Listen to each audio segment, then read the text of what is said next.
Hello, Dave. Hey, Mike. How you doing? Oh, I'm staying in my room, not doing anything. What a coincidence. Yeah, me too. So I have a Yeah. question. Yeah.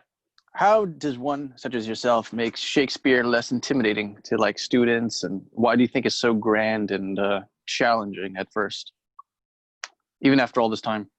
That's a good question. It's a good question. Well, It better be. I had a lot of time to think about it. yeah. um, in my experience, Mhm. this is true, especially even with younger students, like 12, 13, 14, I think they come into Shakespeare with a preconceived idea of what he is and who he is. And so even just saying the word Shakespeare to that group of students causes just a moan permeate throughout the room. Oh no. It's like Shakespeare, and they're I'm like, what are you talking about? Like, you don't even know. You've never read him. Yeah.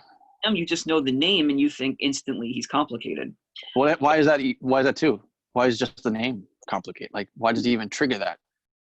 Because that's what they've learned over the years, Mm. and they don't have many years behind them.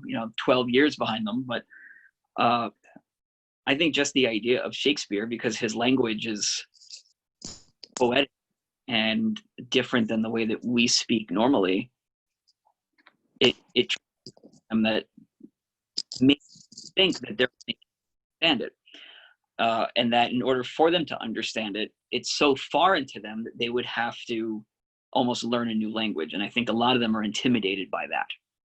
Mm. And Yes. that's necessarily any different um, than older students. Also, late high school, college. I've worked with all of them, and even adults in some sense. But adults are a little more open-minded. If they want to do Shakespeare, they'll understand. They'll figure it out.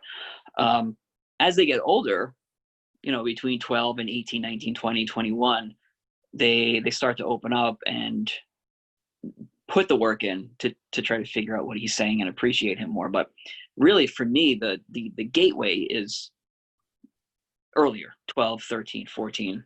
And if I Mhm. can, even before that, try. I'm trying to figure that out. I haven't figured that out yet, but I'm sure somebody has. If you have, please tell me how to do that.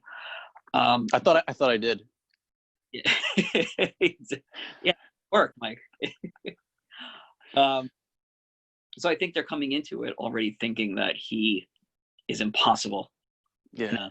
understand him, they have to learn a new language, and many of them are not up for that challenge. They're not. You have a very small percentage of those who are intellectually stimulated enough to want to take on that challenge. So that, of course, comes to the next question of, well, what do you do?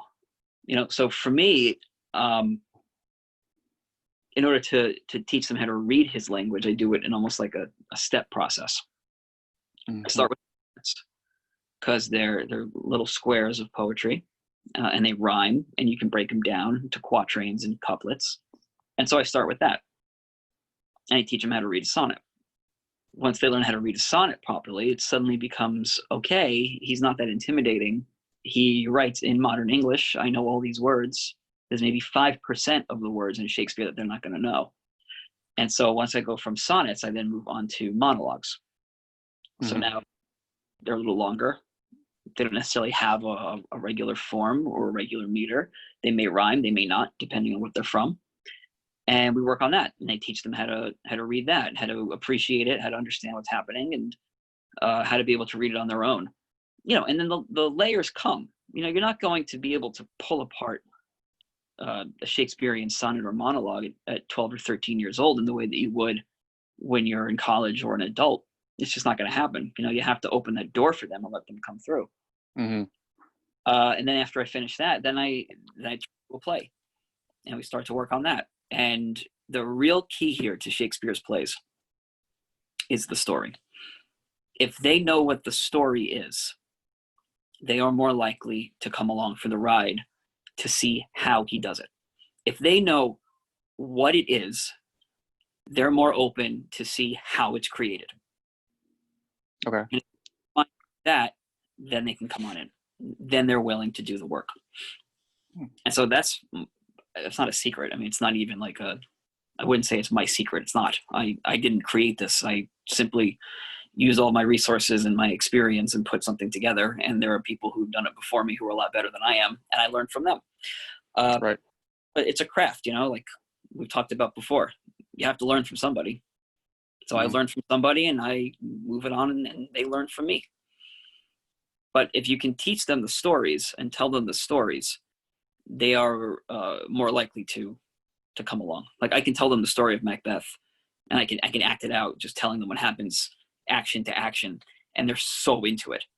And then I tell them it's Shakespeare, and they go, "What?" I go, "Yeah, it's Shakespeare." It's tell them the Oh, story. really? That's interesting. Yeah. Oh yeah.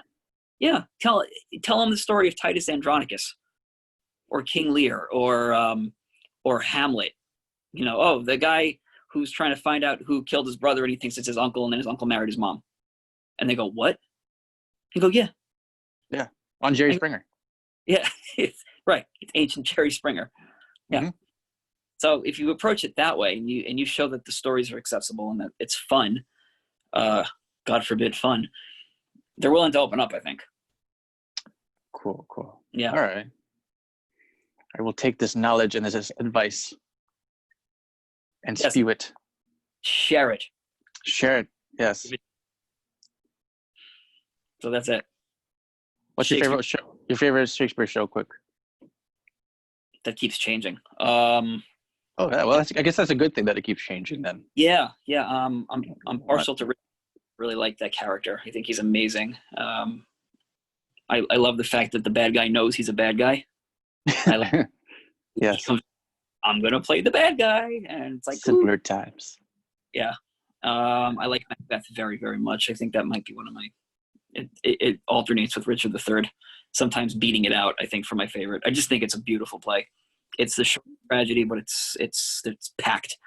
There's no Richard III, right? You're talking about, or Macbeth? Macbeth. Okay. Yeah. Longest. Yeah, Macbeth. Over the years, I've seen productions of it. I've taught it. I keep going back to it.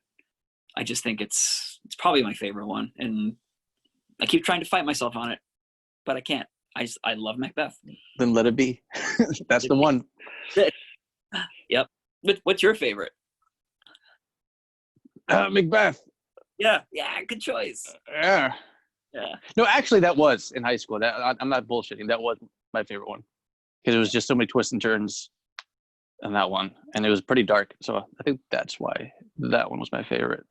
Yeah, I think that's what attracts me to it: the darkness and the supernatural undertones. And why is Romeo and Juliet like the most famous one? Do you think? Like, why? It's not even the best. It's not even like the best one, but it's like seems to be like if an average, not you, but an average person, if you say Shakespeare, what did he write? They would immediately probably say Romeo and Juliet. If you ask anybody off the street, why is that the most famous one? Do you think? Teenagers. That's it. Yeah, teenagers in love. It's timeless. Teenagers. And again, you tell a 13-year-old that Juliet's 13, and they go, "What?" I go, "Yeah." Oh, good point. Yeah. Cool. Well, thanks, Coonan. Yeah, man. Thanks, Mike. All right. Bye. I'll talk to you soon. Yeah, real soon. I'll do it.